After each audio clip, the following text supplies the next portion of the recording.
2020 26 अप्रैल को मेरे शौहर को अरेस्ट कर लिया गया।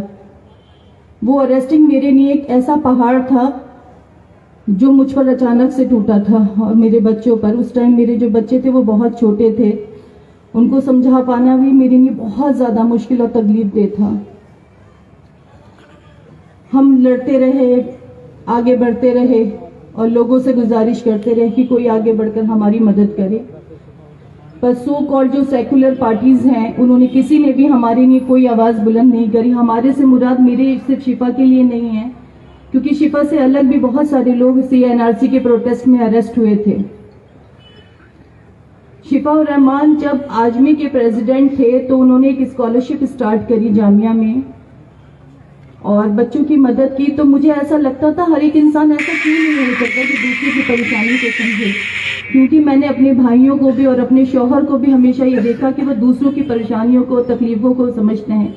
लेकिन सारी दुनिया एक सी नहीं होती, या शायद सबको दूसरों के दुख दिखाई नहीं देते।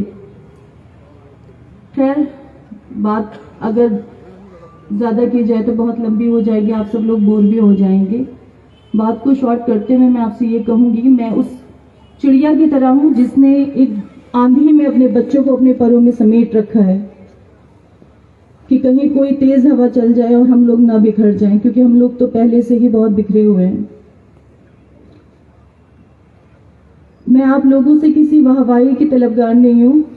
मैं आज अकेली खड़ी हुई हूं और खड़े होने का भी रीजन मैं आपको बताऊंगी, क्योंकि बहुत सारे लोग ये सवाल करते हैं कि इलेक्शन में खड़े होने से शिफा और रहमान बाहर नहीं आ जाएंगे।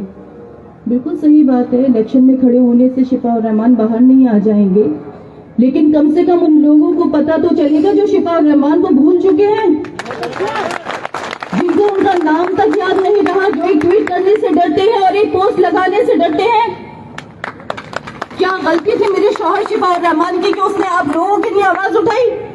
आज क्या होता अगर CNRC का जो हमारे ऊपर लागू होने जा रहा था वो लागू हो जाता? आप में से जाने कितने लोग अपने अपने पेपर्स तैयार करने में लगे हुए होते।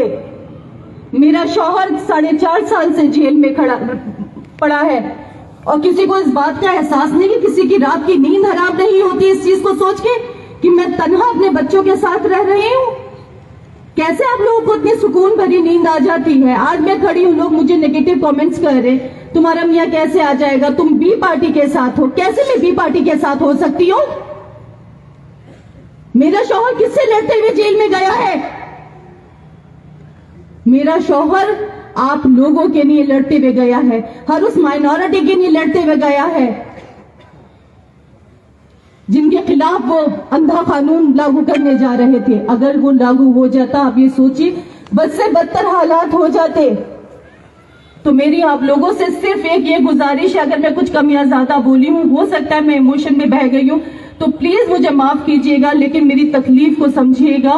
और प्लीज, मैं अपने बच्चों के साथ आज तन्हा खड़ी हूँ। मुझे आप जैसे हर इंसान की जरूरत है जो मेरे साथ एटलीस्ट खड़ा होकर मेरे लिए आवाज बुलंद करे और शिफा के लिए वोट करे, क्योंकि बिना आपके साथ के मैं बिल्कुल आगे नहीं बढ़ सकती और मैं लड़ती रहूंगी अपनी आखिरी सांस तक, जब तक मैं शिफा को इंसाफ न दिला दूं और मैं ऐसा माहौल पैदा न कर दूं कि कोई और शिफा न बने और कोई नूरीन न बने। प्लीज आप लोग मेरे लिए, क्योंकि मैं बिल्कुल नॉन पॉलिटिकल लेडी हूँ, मेरा कोई ग्राउंड नहीं रहा है, पॉलिटिक्स से मेरा कोई वास्ता नहीं रहा, मैं एक हाउसवाइफ हूँ। मैं आज अगर यहाँ निकली हूँ तो प्लीज मेरे भाइयों, मेरी बहनों, मेरी इस मजबूरी को आप लोग समझो। इसको आप क्रिटिसाइज मत करो या फॉर ग्रांटेड मत लो उस चीज को कि हाँ खड़ी हुई है, कोई बात नहीं, लाखों लोग खड़े होते हैं, लेकिन आप मेरे पीछे की जो मजबूरी है उस चीज को प्लीज समझिए।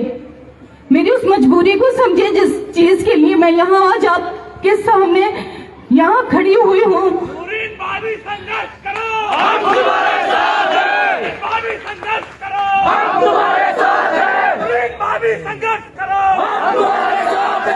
क्योंकि मैंने कहीं से कहीं तक ही नहीं सोचा था कि मैं इतने लोगों को फेस करूंगी, और मैं रोना भी नहीं चाहती, क्योंकि जब तक मैं खुद मजबूत नहीं रहूंगी तो मैं आपको क्या मजबूती दूंगी।